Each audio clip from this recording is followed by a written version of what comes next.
Ito guys, biglang dumaan sa tabi ko si Lola. Ah, naano ako kasi nakita ko yung tulak-tulak niya. Sinundan ko siya dun sa tapat ng tindahan. Ito na, nakikita niyo guys na titingnan ko niya yung kanyang dala. Marami siyang dala, mayroon siyang binibinta sa akin na gulay, okra sa kasitaw.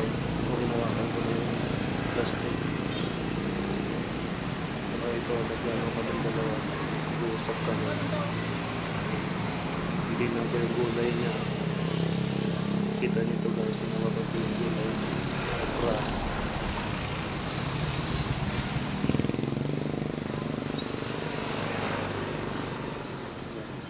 Nung binaba ko, ako sinunod na meron po siya guys na apat na kanto na malalaki. Yun ang gusto kong bilhin, pero sabi niya sa akin para daw sa birthday niya, kasi birthday daw niya ngayon, ayaw niya ibenta. Kaya ang ginawa ko na lang ay hindi ko na binili yung yung kanyang gulay. Binigyan ko na lang siya ng pangmerienda niya para yung gulay ibenta na sa iba. Saka nabigyan ko naman ng po siya sa kanyang pamilya. At saka pandagdag ko sa kanyang birthday, sabi niya birthday. Tinanong ko kung bakit galing siya doon na siya galing, tapos pumunta siya doon sa hinaharap na yun, yung tinuturo niya. Ang tansya ko lang po ay si Lola ay nasa edad na kung di ako nagkakamali, nasa 70 o 80, nasa dyan sa pagitan niya. Hindi yan nalagpas sa 80, kaya siya po ay may edad na, pero bumili din ako sa ganun ay kaya pa niya naglakad. Malakas pa siya, kumbaga. Ayaw pa niyang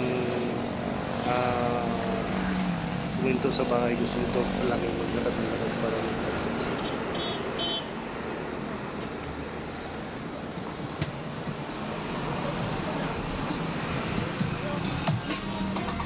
Pagkataon na yan, labot ko sa kanya yung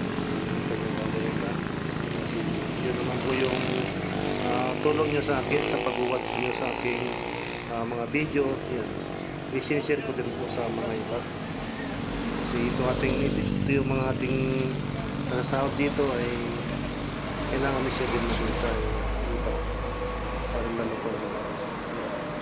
So guys, yung aking upload video, kung gusto niyo po ito, pakishare mo lang po para marami pong manonood.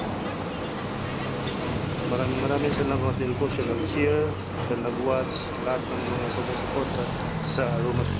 Thank you very much, and God bless us. Bye bye guys, see you next video.